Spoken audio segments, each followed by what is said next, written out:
नरेश जाट ने जो 20 घंटे से ज्यादा अधिकारियों को बुलाता रहा, अधिकारियों से वार्ता करने की कोशिश की और उनके डीआईजी और आईजी टेलीफोन पे उसको संतुष्ट नहीं कर सके। नरेश जाट पीड़ित था, उसको प्रताड़ित किया बार बार। जो सुसाइड नोट उसने लिखा है उसमें डीआईजी आईजी सहित तमाम सीआरपीएफ के अंदर जिस तरह जवानों का शोषण हो रहा है और अधिकारी अपने घरों पे पैरा मिलिट्री फोर्स और मिलिट्री के अंदर 50-50 जवानों को अपनी सेवा करने के लिए रखते हैं, ये जवानों का अपमान है।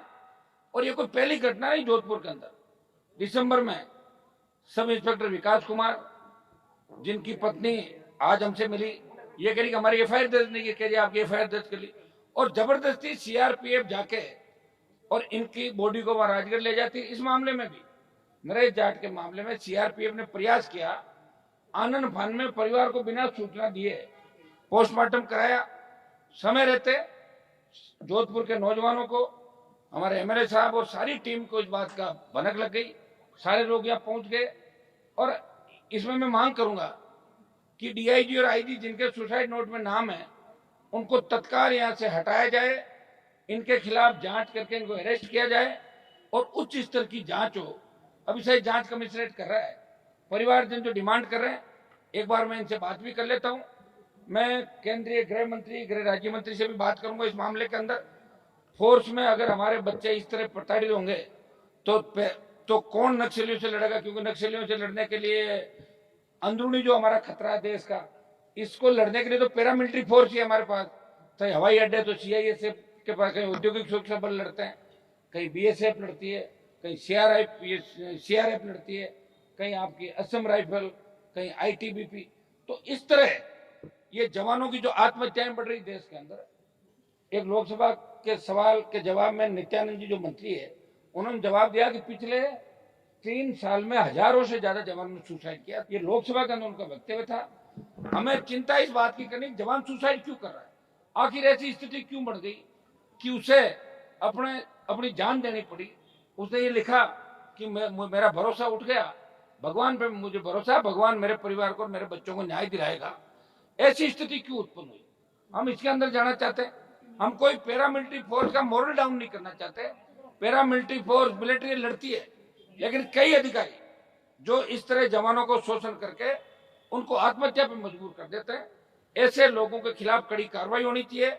मैं परिजनों से मिला हूं और परिजनों की जो भी मांग है उन पर सकारात्मक बात करेंगे। सकारात्मक बात नहीं होती है तो परिजनों को पूछ के अगर ये आंदोलन को लंबा करना पड़ा तो ये आंदोलन लंबा भी चलेगा।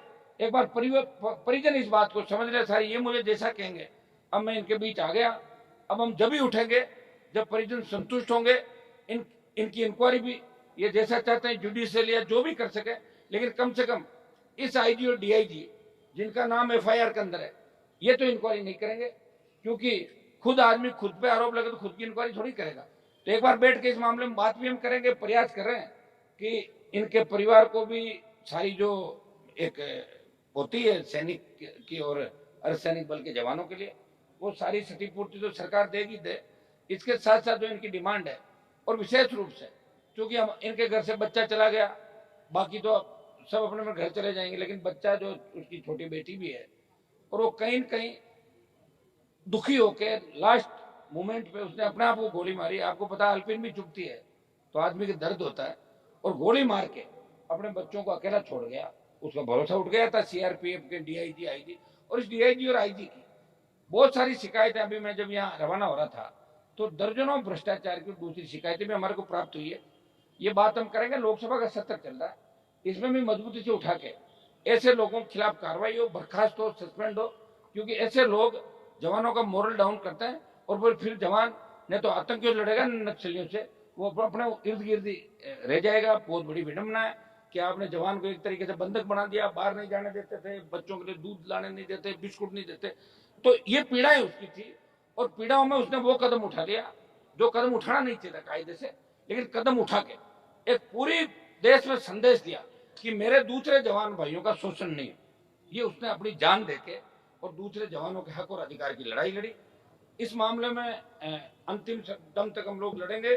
और मैं बात कर लेता हूँ एक बार प्रेसिडेंट सारे मेरे सामने, जो भी इनकी डिमांड है वो हम पूरी कराएंगे, और डिमांड अगर पूरी नहीं होगी